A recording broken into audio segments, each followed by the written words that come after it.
Welcome to the Call to Farms podcast. Today we have my mentor, and I'm delighted to introduce you to Joel Salatin of Polyface Farms.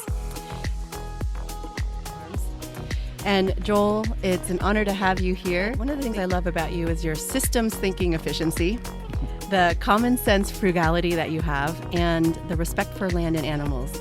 And I talk a lot about our Asian traditions, and it's very aligned with how we live and as our culture. But I'm extremely optimistic about what you and I can do in building a parallel universe, a bug out, a community place.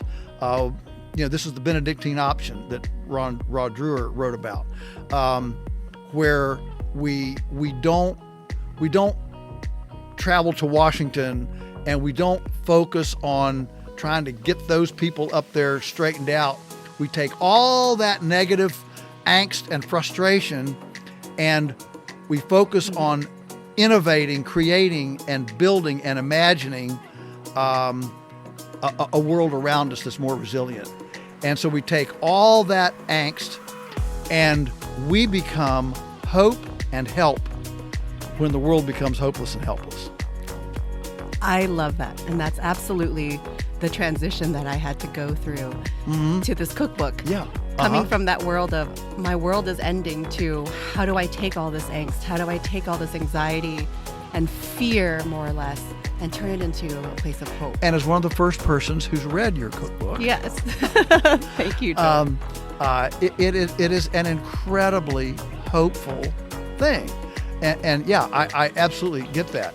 At some point, you have to quit being angry, and you have to start building a new world for yourself.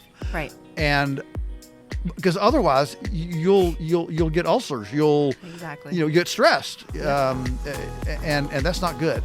So yeah, that's why your cookbook is so fantastic, because it's so empowering and enabling. Man, if there's something that can soothe the aching soul, it's domestic culinary arts and glowing children satiated with provenance and sustenance that we've created. Right. I mean, that soothes the most vexed soul.